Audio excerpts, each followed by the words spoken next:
Welcome to our world of the 2015 Constitutionalist Party and the Trustees Movement.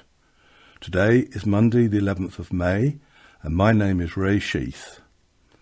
As we all digest the consequences of the general election, we are today launching a completely new approach to addressing the political and economic issues before us.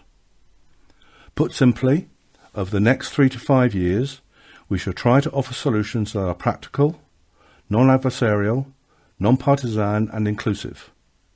And those solutions will have firm foundations as a result of dialogue with and between the people of these islands. Every Monday, you will be able to listen to a newscast where we take an issue of the week and offer what an alternative approach would look like in a grown-up politics and in an economy that serves everybody. You will be able to watch the website develop, and we shall suggest actions you can take locally and nationally. We shall be a hub and direct you to campaigns, local and national, that may interest you, but crucially will show how those campaigns fit into a wider agenda of a new constitutional settlement and a people's political economy. You will have access to a library of papers that will develop the detail of those campaigns and the progress of the 2015 Constitutionalists and the Trustees Movement. We hope you will join us. This website is in the early stages of its development, but even today you will be able to watch a video of the launch of our party at Runnymede on 5th of November 2014. You can download a copy of our manifesto. You can download a People's Magna Carta for the 21st century.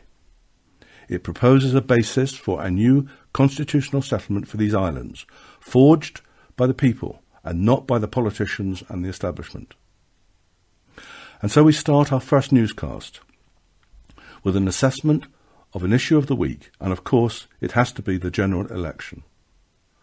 So much has already been written and discussed by the pundits in the press, on the radio and on television, some of which has been insightful, but much has been partisan and adversarial. We shall make a few points that we think go to the heart of the situation we face. Our political systems are broken and are not fit for purpose. First, the map of the UK looked at according to seats won by the parties show a yellow SNP Scotland, red Labour in 6 major city conurbations, a blue Conservative England, with Wales and Northern Ireland completely fragmented, with many parties winning seats. By votes cast, the UK looks completely different, with millions of Labour voters in England, millions that didn't vote for SNP in Scotland, and millions of Conservative voters in the major cities, not forgetting nearly 6 million people voting Green and UKIP. Of the 46 million people entitled to vote, only 11.5 million voted for the Conservatives. This is not a democratic mandate. Second, we live in a new age of ignorance, promoted by politicians who choose only very limited issues to discuss and do not engage at all with the voters. On top of that, we have a popular press, and some quality press, that is in the main grossly adversarial and partisan and gloss over the genuine complexity of the issues.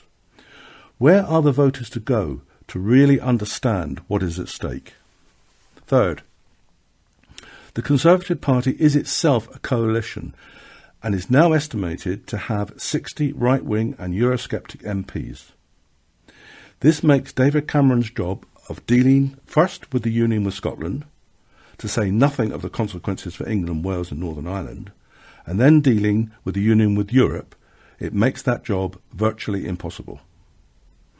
Already in today's Financial Times, business and financial leaders are pointing out the very real dangers of a British exit from Europe. European leaders are also drawing negotiating lines in the sand about freedom of movement in Europe and many other issues. This situation is unstable. Any referendum needs to be deliberative, not one where the blind leads the blind as in the general election.